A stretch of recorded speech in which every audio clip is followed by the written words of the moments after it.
Welcome to this discussion on how to design for circularity.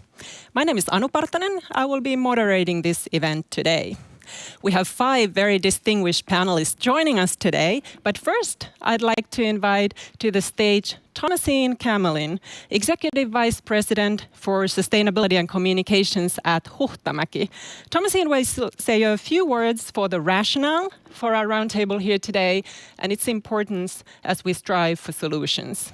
Welcome, Thomasine. Thank you, Anu. Thank you. Welcome to you all, and thank you for joining us today as we launch Think Circle, through which we aim to openly address the issues, the challenges, the opportunities we face in developing packaging circularity and plastic substitution. We're also launching a report today, which is based on interviews with academics, NGOs, businesses, companies, and influencers from across the entire food value chain.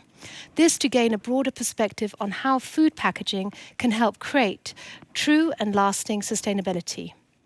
These expert insights have been invaluable to us, not only in creating a clearer vision of where we stand as an industry, but they've also provided a sense of direction in terms of packaging circularity. We believe that this is something we need to work on together. No one organization has all the answers. No one company can do this alone. We must all work across the value chain, learn from one another, drive a common understanding of sustainability, and act together to come up with workable, environmentally better and viable solutions.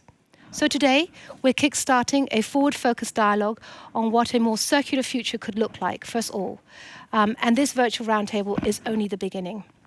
It's the first of its kind for Think Circle, and similar regional ones will be hosted in the future.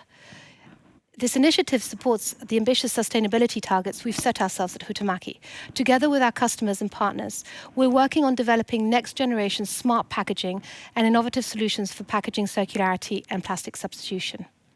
A multi-perspective conversation on sustainable food packaging is actually a fitting way to celebrate Huhtamaki's 100 years of growth on our anniversary. Thank you for joining. Over to you, Anu. Thomasine, a few words to the audience. You can participate in the conversation by writing questions and comments to the chat window on the streaming platform. I will take some of the questions here and I will post them for our panelists. I'm not sure if I can include all of them, but please keep them coming. You can post anonymously, but if you would like to have your name shown, please type it also in so we know who the question is coming from. And in social media, we of course would love to have a conversation there as well. You can use the hashtag #ThinkCircle. And now to our round table. We will bring in our panelists. First one is Caesaré Assad, CEO of Food System 6. Welcome, Caesaré. Food System 6 is a non-profit based in California that is focused on supporting local entrepreneurs and startups in finding innovative solutions for making our food systems more sustainable. Welcome. We have Annica Bresky, the CEO of Stora. Stora, of course, is a global company focused on renewable materials and solutions based on wood fiber. Welcome, Annica. We have Charles Héaulmé, CEO of Huhtamaki. Welcome, Charles. As head of Huhtamaki, you have publicly stated your focus on sustainability and on using your position as a manufacturer to work across the value chain to deliver environmentally viable solutions. And that's what we're doing here today. We have Frank Heidelberger, Director of Global Supply Chain at McDonald's. Welcome, Frank. You are in charge of strategic direction and oversight of the McDonald's global packaging category. And last not the least, of course, we have Jyrki Katainen, President of the Finnish Innovation Fund, Sitra. Before joining Sitra this year, Jyrki, you were European Commission Vice President for Jobs, Growth, Investment and Competitiveness. Welcome. Thank you all for joining us. As for our panelists, if you'd like to comment on something that someone else is saying, you can do the old-fashioned thing and raise your hand and I will see and I can give you then a turn to speak. Let's start with circularity. Where are we today? Caesaré, you work with supporting innovation in the food system. If we think of designing the whole packaging value chain for circularity, where do you think we are now? We might be having a little glitch with Caesaré. Let's jump to Annica and bring Caesaré on board in a moment. Annica, Stora Enso uses wood fiber to create packaging. How does Stora Enso look at raw materials and circularity in bioeconomy? Well, I think we need to go further than just circular, and that is going beyond fossils and other finite materials. If we don't use renewable materials as a starting position, we will not be able to come to a circular bioeconomy, which we believe is where we need to take circularity. Renewable materials, they grow back, whilst using finite materials don't. And even if you can recycle a material several times, it comes to a point where the quality parameters are not there. So at the end of life, you're still stuck with a finite material that needs to be handled. So all of this needs to be taken into account.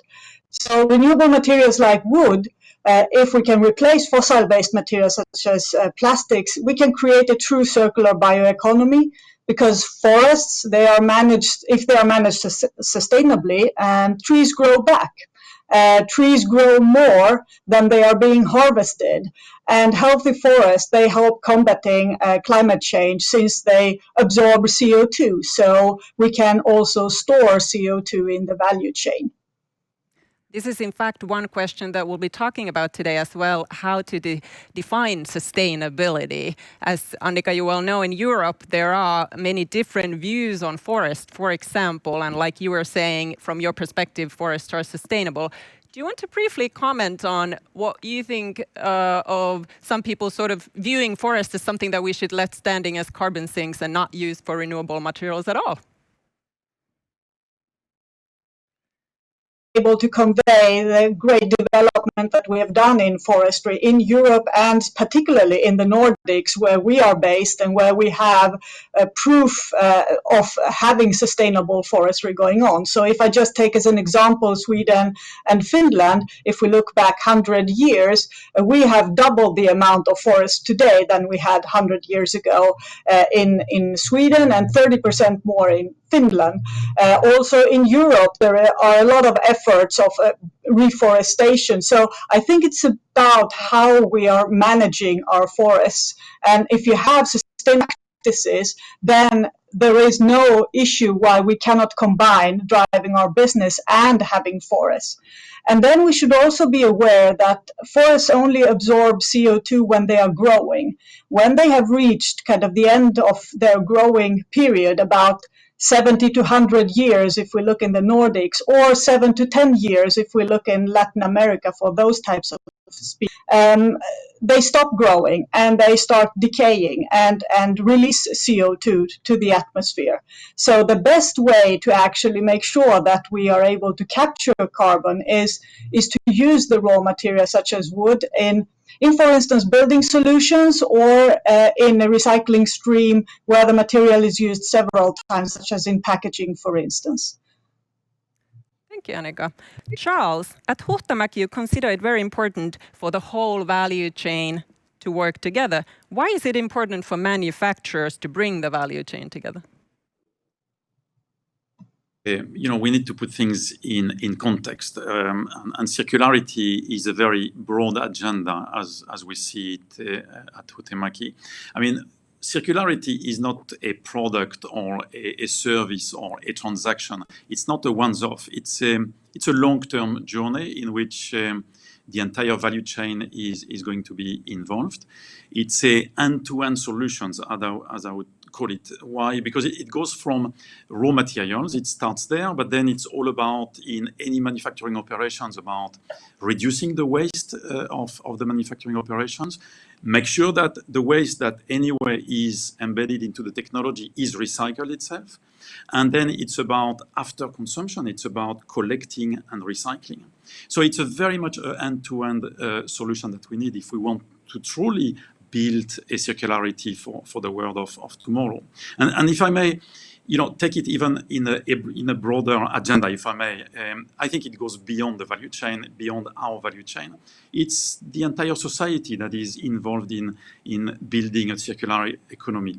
What I mean with this, it starts with the industry that needs to invest in innovation, sustainable products. It's about as well governments, regulators, as well as the industry to promote the use of more renewable materials and recycled materials. It's as well about the governments and states, regions, communities, municipalities who have to really invest in building infrastructures for collection. There is no recycling, there is no circular economy without the relevant infrastructures. Then it's as well something that I believe in circular economy we don't speak enough about. It's about states who have to invest more in education of the society in general, invest in legislation as well, so that the consumers are incentivized and understand the responsible role they can play on a daily basis in order to build or to participate at the end of the consumption to building a circular economy. So in that sense, it's the entire value chain, if not the entire society. Absolutely, and you mentioned a little bit of legislation there too, so we'll talk about regulation a little bit later more, absolutely. Frank, McDonald's, obviously a global, one of the biggest consumer brands in the world. You are working to make your packaging more sustainable. What are the challenges for McDonald's in this area? Yeah, thank you. Let me start by pointing out that packaging takes a center stage in our system. Packaging is equally important for our customers and our crew. Packaging is really instrumental in delighting our customers and feel-good moments. It is the number one environmental concern of our customers, and then at the same time, the number 3 driver of brand reputation. It is also a tool for our crew to assemble menu items and orders, and it impacts crew operations in terms of order accuracy and speed of service. So it really touches a lot of interests and functions in our systems. And this is why we have, in the past years, heavily invested into our ability to research, identify, develop, accelerate, test, and scale new materials and packaging solutions that fit our customers' need for convenience, food safety, sustainability, and most important, deliver the great experience that our customers know and love.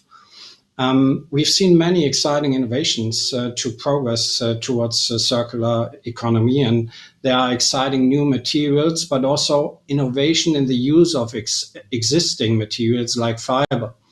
So it's really the manifold requirements that packaging is asked to meet that is the challenging piece of it, I believe. Thank you. And Jyrki, Sitra works with innovation and circular economy. Where do you think we are now in circular economy?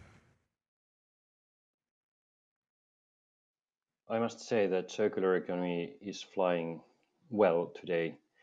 It's becoming a mainstream way to organize business models in coming years. And I believe that circular economy will be one of the mega drivers of economic growth in coming years. So there are plenty of reasons for this. First of all, consumers are more knowledgeable of sustainability, and they are demanding sustainable supply chains and sustainable products. Also, I want to raise the role of businesses and industry, which has been the forerunner of developing new business model, new products. I would like to build on what Annica said before, that circular bioeconomy will play a crucial role in the future. And there, for instance, forest industry has a bigger say and big role. They have been forerunners for developing alternatives for fossil-based products. Also, I would like to echo what Charles said, that it's not only about business, but also a matter of a whole society. We need education, but also we need enabling regulation, which basically means that we have to look at our market regulation through new classes when creating better business environment for circular business models and products. So European Union is in this respect the forerunner globally, and I believe that the faster we move forward, the more innovative we are, for instance, with the regulatory opportunities, the better competitive edge we can create for the European companies. And Caesaré, I think we have you on the line now. Yes. So, as I was saying earlier, you work with supporting innovation in the food system as a whole, and you work with local entrepreneurs. If we think of designing the whole packaging value chain for circularity, where do you think we are now? Well, I think we are certainly becoming more courageous with the experiments we're seeking to run. But the current production paradigm is still a linear, take waste model and largely petroleum based. So currently all the production points along the value chain really present challenges and opportunities. I'd say many of the challenges are related to large scale infrastructure, where working with new material innovations is prohibitive due to costs and production limitations. As with our most recent cohort of startups, we're really seeing the field of innovations mature. Solutions for all aspects of packaging are developing. These include upcycled waste streams, renewable biomaterials like seaweed, mycelium, microbial seed protections, human cooperation systems that are minimizing the need for packaging altogether. So as we continue designing and implementing along the whole value chain, honestly, we're at a point where we need to keep learning, building bridges with one another, and really recognizing that this is where the intersection of ideas occur. In order to keep moving forward, we need to be more nimble, more visionary. I think this conversation is, very much a part of that. We need to be able to fund earlier stage innovations for longer, create more access, look to pre-competitive, non-extractive, non-dilutive capital, and right-size infrastructure that is also place-based. I think what we're seeing and what we've learned is that the hyper-competitive environment does not work for operationalizing a holistic value chain. We really must collaborate and work across the entire system to create circularity at scale. So collaboration versus competition. Annica, how does Stora Enso approach working with partners across the value chain, and what do you see are the challenges and the opportunities for doing that? Well, I think, as we heard before, we touched upon a key word here, and it is collaboration. No one can solve this alone, and innovation does not happen in isolation. So for us, we have defined 7 core circular design principles, for instance, that encompass both kind of the design of the renewable materials, the functionality, how we recycle, in what systems, how we collect, if we degrade, how do we do that, where we have a kind of packaging that has food content on it, how do we ensure hygiene, which I think is one of the key questions when the discussion about reusables come up, especially in times like these when we have the pandemic going on. It's important to this is not only about circular, it also has to serve kind of hygiene and protecting the food that we serve to our people. And then how do we design out waste already early on in the phase of making the product, to think what happens. And I think we spend far too little time analyzing the full chain. If we do, for instance, analysis about reusable materials, you can quite quickly see that the carbon footprint might be higher and the product might actually be less sustainable than you would have expected if you take the full kind of cycle up to end of life. So we need to learn more, continue to learn more, collaborate and dare to test and disrupt business models. So do you think it is really Stora Enso's responsibility to design for circularity? Is that what all companies really should think about, or should we think that perhaps somebody else that towards the end of the circle thinks about the rest? No, it is our core responsibility. I think it's our responsibility as humankind to want to be the champions in solving the climate change that we see around us. Circularity is one parameter here. And I really, from a personal perspective, I want to leave something that's better for the future generations than what we've had before. And I think we see great tasks and actions taken by many company leaders. Now I think it's time also to put the political and legislatory demands on the society as well to support this innovation journey. So I do believe it's a societal responsibility. So Frank, I want to ask you, we've talked here about what has to happen, what companies have to do, but there's also the question of consumers.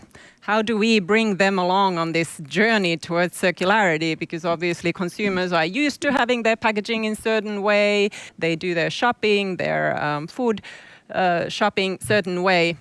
What do you think, what is McDonald's doing to bring consumers along and get used to new types of packaging and practices? Yeah, it's a great question, and Charles built already on it, right? And there was a huge educational element in it, and we made our experiences in the very beginning when we just threw out new packaging innovations and didn't really accompany that with the corresponding communication messaging to our customers, and then it really becomes a problem, right? Because the customer, you need to take the customer with you on that journey. If the customer doesn't understand really why we are going there, the acceptance may be more limited.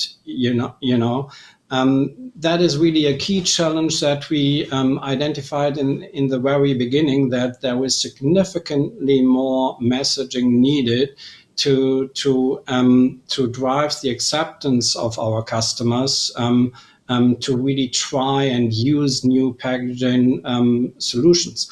Because what you really need to understand, that is a conscious change management process that is taking place. Every one of us developed habits, and these habits to change is not that easy. It requires a very conscious management approach. Charles, Huhtamaki has indicated its commitment to recycling. But at the same time, EU institutions seem to have taken the position that recycling is not really the answer because the consumer behavior has not really changed. How do you think we fix that? Well, it's. I don't think the word is about fixing, because it's not a short term. For me, the word fixing is about a short term action, and that's not a short term action. It's very much a long term journey. But we need to get started, and I should not say we need to get started. It has already.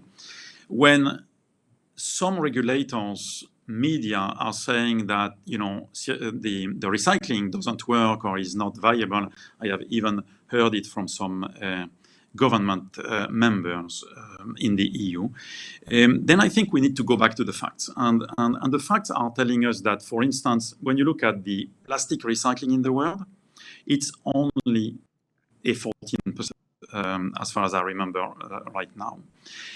So that's very low. That's now in Europe, this same plastic recycling rate is up to 42%. What's the difference between the two? Well, infrastructure. Maybe part of it is as well legislation that helps, incentivizing or obliging in some cases the recycling. And then when we go to other materials like paper recycling, then in Europe we are up to 72%. So you see that looking at the facts, we get a granularity on it's too easy or too fast to say recycling doesn't work or is not viable. So to me, the question is not that we should say it's not viable, therefore we forget about recycling and do something else. To me, it's not an option. We must think recycling if we want to build truly a circular economy. And if we want to give a value through a second life to any product. So what I would suggest is instead we are trying to understand what's missing to make the recycling at a much higher level, because when I said 42% for plastic in Europe, it's far not enough. We need to get to much higher levels. And I understand that there are some concerns in the EU whether the plastic targets are going to be reached in 2025 and 2030. So what's missing? In my view, I come back, and I'm sorry to potentially repeat myself, but coming back to the points I mentioned before, I think we're missing some legislation that would incentivize very positively the recycling, the recollection and the recycling. There is no recycling collection. So we're missing this type of legislation. We're missing probably some education, and we're missing a lot of infrastructure. And, reflecting back on what I said about the 14% worldwide on plastic versus 42% in the EU, a lot is infrastructure based. Let me just say as well, we should, before we say recycling is not viable, let's take the example of Germany, that I think is a very interesting country from that point of view. First, because the culture there is a very environmental culture since a long time, so there is a legacy. Second, because there is regulation, there is a legislation that is imposing certain behavior. But third, because this legislation has an incentive into it, and I think that's the solution. Back in 2003, as I remember, Germany has had, I think it was under the Schröder government, implemented a deposit system. This deposit system means and it says to the consumers, if you don't bring back your bottle, your plastic bottle, to take an example, to the shop, then it costs you a penalty that you paid up front 25 cents per bottle. If you bring it back, then you get back your 25 cents, so it's neutral for you. It doesn't cost you anything. You know what the recycling rate or the recollection rate in Germany is up for plastic bottles? 98% or above 98%. That says in itself what is needed for the future if we want to truly believe in recycling. So here already we come to the question of situation in different parts of the world being very different, but also of regulation. So let's give the floor a little bit to Jyrki Katainen. As a commissioner, obviously, you have been the decision maker in the European Union trying to craft legislation and regulation that would help solve this issue and set the rules. How do you think we design regulation that supports innovation and guides us towards circularity instead of restricting innovation? Well, that's always a tricky question because policymakers who got interested in, who get interested in something, they always risk that in good faith we regulate wrong things, and if we have bad luck, we can do harm in good faith. But there are also very positive examples on positive and enabling EU regulation when it comes to circular economy. For instance, new waste legislation is quite good. It creates a level playing field between the member states, and it will increase or force players or authorities to increase the level of recycling. But even more important is the product design. So the better standards we have, the easier it is to recycle waste later on. So, for instance, EU's eco-design directive has been very good example of regulation which has created basically global standards. All those who want to sell some products in our market have to adapt to the European product design policies and regulations, and it has had a big impact also beyond European borders. So product design policy, standard setting, and all those regulatory elements which level the playing field between the member states are always very good. But I also want to underline once more that it's not there are also potential risks, and that's why policymakers should mostly concentrate on what we want to achieve rather than telling how to achieve the goal, because technology neutrality plays also a key role in this. For instance, when looking at substitutes to fossil-based products like bio-based products, there the most important thing is that we concentrate on how to reduce the amount of oil used for our everyday life products instead of saying that those products cannot be placed in our market. We have a few questions from the audience, so I will take one here. This is from Johanna Nikunen. Circularity does not always mean low carbon, as the EU waste hierarchy recognizes. How can policymakers ensure the hierarchy is correctly applied and unintended consequences avoided? This is not for any specific panelists. Does anybody want to pick on this? How do we avoid unintended consequences? What do you think, Annica? Well, if I look, I think and fact-based decisions are really crucial here. And there are tools there that need to be developed, such as life cycle analysis, for instance, and also considering what happens end of life. I took the example about reusables, for instance. Many might think that if you use something many times, it is better for the environment. But if you don't take into account that you need to use a lot of water to make it hygienic, if people are using, or what happens the day when you have to scrap that material, because that day even if it's after multiple uses, does it end up in a landfill, or is it just incinerated?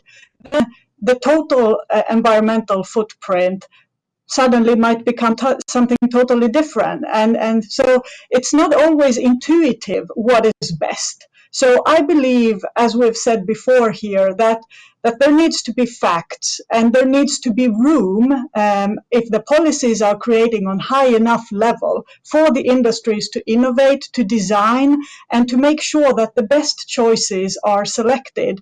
And that, I think it's very hard to kind of guide that on a very detailed level. So we need to be mindful of that. We need a global approach that sets kind of the parameters, but then allow the industry to find the solutions that are best, and trust that we really want to do the right thing here. So. We also have a question related to Single-Use Plastics Directive that the European Union passed last summer, and we're sort of still waiting for exact guidance on how to apply that. This is from Satu-Maria Tenhielä, who's a student, and she asked, Single-Use Plastics Directive, an example of better regulation or poor regulation? Frank, what does McDonald's think of plastics and Single-Use Plastics Directive? Yeah, thank you. So, McDonald's does support the objectives set by the European Circular Economy Strategy and the European Single-Use Plastics Directive, because these are fully in line with our holistic circularity vision to implement and accelerate circular solutions to keep waste out of nature and keeping valuable materials in use. So I said it earlier, packaging plays an important role in reducing food waste and helping us serve hot and fresh food quickly and safely to customers. So we really believe that some plastic packaging is necessary in the food industry to maintain quality and safety. And plastic has many benefits compared with other materials. For example, it's lighter than glass and fiber and therefore causes fewer CO2 emissions when transported. But the issue is that we know that when packaging and plastic waste aren't recovered and recycled correctly, it can have a negative impact on our planet, creating litter and pollution. So that's why we really want to play our part in addressing this issue. And we are committed to using our global scale and reach to implement and accelerate circular solutions. So we committed within the next 5 years to source all of our gas packaging from renewable, recycled or certified sources. We also committed to reduce plastic packaging that has the highest probability of leaking into the environment, is difficult to recycle and not needed for safety and functionality. And in addition, we implement local solutions across our business to expand the reduction, reuse or recycling of gas packaging and other materials. But we are, however, not only focusing on responsible sourcing of materials, but in addition promoting the capture and collection of it in the supply chain, including plastics where they are used. A watch out in this context is clearly that for the industry to continue to invest into new exciting innovations, it's equally important to provide clarity on what kind of materials will be allowed in the future, as it is to define what will not be allowed. And that is a current issue that I'm seeing with the Single-Use Plastics Directive. Caesaré, you are looking at this from the United States perspective, and as mentioned, you work often with local entrepreneurs. How do you see this question of regulation? What kind of regulation can support innovation? And on the other hand, do we need global or local regulation? Yes, great question. I think, one of the things with regulation and policy are that we really do need to go to the people, and we need to look to, I think, entrepreneurs who are oftentimes developing frameworks that can really be built into some of the ways that we're creating policy. So we have people who are working on the ground in communities. They're developing solutions to address the problems of their communities. And so for that, I think we really do have to take a very hyper-local approach to thinking about policy change and how that sets up into the regulatory frameworks. And I think that by looking at the hyper-local and understanding the implications of our waste streams, understanding how the linear model has had, consequences and impact in those communities, we could sort of build from the ground up and at the same time be working, within the larger frameworks globally, to understand how we sort of organize our systems, how we reorganize the ways that we work to create more communication within these smaller local ecosystems. So I really believe that both have to happen at the same time. I think Annica talked quite a bit about, sort of the larger frameworks and the ways in which we have to, as companies, as funds, as sort of the larger players, be thinking about and informing and making our own changes. But I think there's a lot that pulls through and happens locally where people are quite innovative and have quite compelling solutions that are really going to shape the ways we get things done. And so having people define things that can actually be done and then pulling those through into policy and working from both the top and the bottom are really going to help us unlock more value towards circularity. Annica, what do you think? What is the biggest challenge with possible unintended consequences that regulation might create?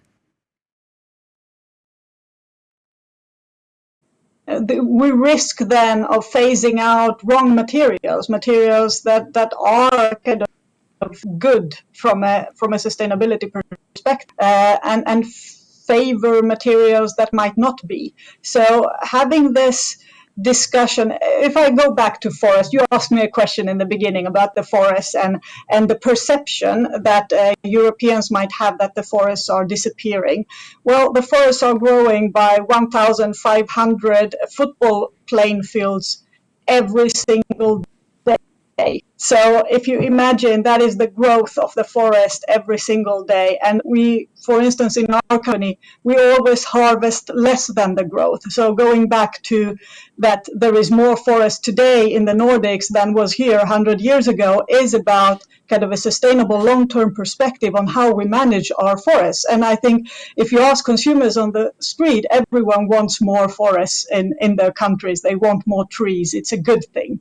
But if we now go to policies and we say, take for instance, Single-Use Plastics Directive, we have only a fraction of fossil materials on top of our renewable materials to create some kind of barrier. And this barrier is a few percentage of the full package. But still, that might hinder kind of the usage if the Single-Use Plastics Directive is interpreted in the most radical way, and phase out materials that are actually both recyclable, are being recycled, and have a very, very good functionality. And I can take an example of a coffee cup, like you have in McDonald's. You buy your coffee. The design criteria today might be over-designed. We have some people saying that the coffee should be able to stay in the cup for 48 hours or 24 hours. I mean, who wants to drink coffee after 24 hours? So how we design, if we say that, okay, it's enough if it just fits for 2 hours, then we can also redesign kind of the packaging to fit the purpose of today and perhaps not the purpose that was here kind of several years ago. And I do agree, consumers need to be part of this journey in order for us to succeed truly. And it's a change process. So, Jyrki Katainen, there's also been criticism, the argument has been made that there are no viable environmental solutions yet, for example, some of the use of plastics, and yet regulators are planning possibly to ban it all. What do you think? What is the role of regulation? Can we regulate already, even if we don't yet know if we have innovative solutions that can actually replace some materials?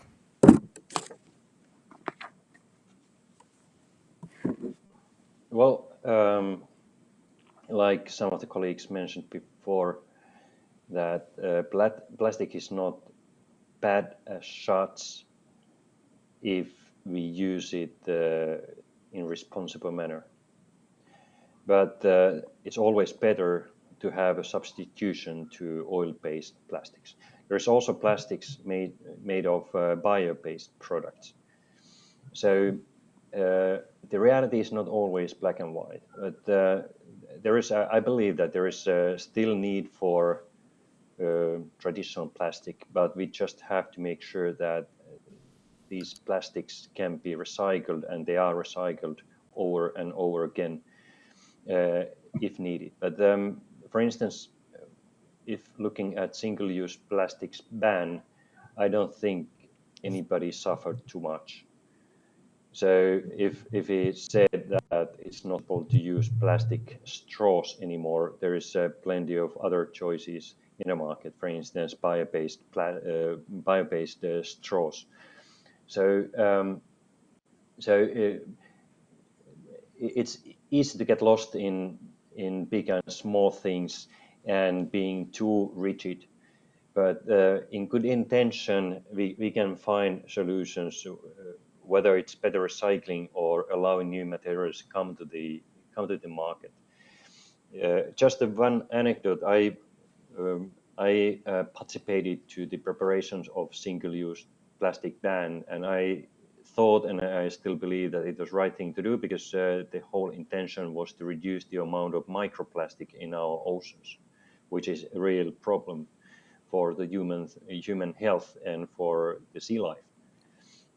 But in some sense, this legislation was obsolete already before it came into power, because it did not accept, for instance, biodegradable or ocean degradable bioplastic. Many words together, but first of all, there is already in the market a product which is ocean degradable. There is not granules or plastic granules coming to the nature, and the plastics made of biomass. So this was not allowed to use as a substitution of traditional oil-based products. So technology is changing all the time, and that's why this particular example was a good reminder that we should set goals which then can be achieved by using different technologies or methods. But as important as this, what I've said, is that we cannot let room for greenwashing. Whatever we do, it must be transparent and give a level playing field for different technology producers and product producers. I'll take an audience question related to this innovation and plastics. This is for Caesaré. How far away do you think we are from finding an innovation to substitute plastics? Well, I think that's a great question. I mean, we're both very far away and very close at the same time. I think, first of all, we're still at a place where we need to continue imagining all the variables and complexities at play within within all of these systems at the same time. We need to keep working at the intersection of where, food production and packaging are inherently and inextricably linked, and keep looking at where we are, where one is producing waste and where there's opportunities for materials to be, produced for consumption. I think we, are seeing smarter solutions develop. And we're seeing, from our side, companies like those in our most recent cohort who are really bringing just absolutely dynamic innovation to the forefront. There's companies like Nafisi and Mobius who are taking waste and turning usable products for packaging. There's a few companies we work with, Solid Blue and Rhizoform. They're using biodegradation technology for shelf-life extension. They're biomaterial innovations that are really creating more value for all the stakeholders and increasing our ability to think about these production systems. And I would say, really critical and something that we often aren't thinking about, but beyond the technical and biological innovations, the more we look at the fragmented and connected localized solutions, Ahiza, Wachu, and Burundi, Matriarch Foods, these are companies that are creating less distance between all of the variables and moving parts and pieces in a way that's closing the loop and adding value for all the different participants in the system. So, I think that my answer is always going to be we're somewhere in the middle, but there are some really dynamic and interesting and exciting and creative solutions that are being implemented into our large-scale supply chains. And I think the more that we can look to those, as well as I mentioned, some of the really people-led work happening on the ground, we're going to continue unlocking more value and seeing the rapid development of these new solutions come into play. And we have a question for Charles. What is the most significant roadblock to scaling up innovation? Well, that's a very complex question to answer in a minute, but I would say that, and a lot of the discussion in the last half an hour has been around legislation or regulations. So I would take the risk to say that the regulator, whether it is in the EU or in any country, has a huge responsibility in driving innovation, not in building or doing the innovation by themselves in the governments or in the states, because that's the responsibility of the value chain and the industry. But what I'm trying to say is the legislation needs to be an enabler. And I will take the risk to say that nowadays, what we're seeing with the regulations, and I would guess Jyrki Katainen will want to bounce back on this and eventually disagree. But I think the legislation we have seen in very recently, and it has accelerated since 2018, the legislation around sustainability. This legislation very often, and I think Jyrki mentioned it clearly and very humbly about the SUPD process, this legislation has been with very good intention, excellent objectives, always trying to speed up more than eventually necessary, which has meant potentially not consulting the right experts around the value chain, not consulting the industry most of the time. It was, we didn't have a voice, even though I would, pretend that the industry has quite some competence to offer, at least in consultation. And what has been the consequence of this legislative process is that it has been driving to a legislation that I would call restrictive. And by restrictive, what I mean is how many legislation are basically based on two terminologies, banning or taxing. And to me, there is no development of the future that will happen with banning or taxing. That is only constraining eventually an economical benefit or intent behind, but there is no development that will be realized through banning and taxing, so through restrictive legislation. So what we need is legislation that is enabling innovation, as we have said, and all of us have talked about. Annica was speaking a lot about renewable materials. There is almost no incentivization of using renewable materials, and that should be promoted, as well as we said, the end of the value chain. So the recollection and recycling should be promoted. With this, then the value chain will be motivated to bring really innovation into the picture, as opposed to right now we see innovation, so some legislation, that is actually potentially cooling down the innovation stream. I give you just one example, and I think Frank wants to intervene, so I'll be shorter. And I'll just mention that we're actually running out of time, so we'll take very quick comments. Yeah. Do you want to finish, Charles, very quickly, or? No, it's okay. Frank, I think we should listen always to our customers. So Frank, please. I just thought I'm sitting in between you and Jerky here and before you play ping pong, just wanted to add an anecdote in that regard. You know, it's funny somehow that we have the biggest pressure from a legislative perspective resulting from the Single-Use Plastics Directive. And we need to run developments outside of Europe to address these issues, because local European suppliers are currently really not incentivized to go there, to invest there. That goes back to my earlier comment that I made, that it is as important really to be precise on what will be allowed in the future. And there the clarity is really missing. We have some exciting material innovation activities going on outside of Europe, because within Europe, it's not incentivized. There is it's not sufficient clarity, and there is not the security for European suppliers to go there and invest into these type of innovations that are actually most needed here in Europe. Just wanted to add that. Jyrki, do you want to quickly respond?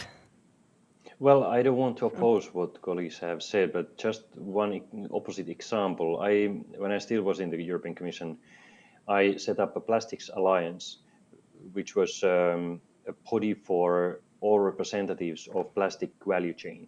And the Commission gave them a task, which was that they should devise how we make sure that in 2025 there is 10 million tons of recycled plastics in the EU market. We gave them a task to do the job. If you don't devise meaningful solution, then the Commission will regulate. So there was an incentive for the value chain. This might be one way to look at the future regulations in other areas too. Thank you. On that collaborative, positive note, we've come to the end of our time. Thank you so much for our panelists.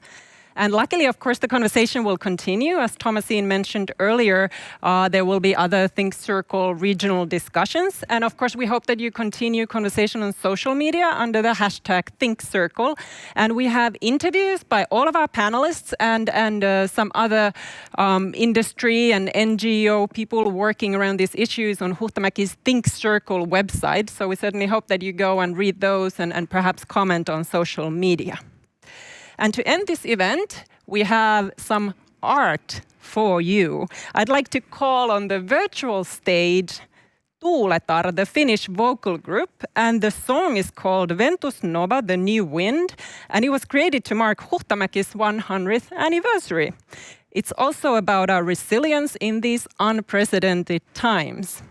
Thank you, everyone, and welcome Tuuletar.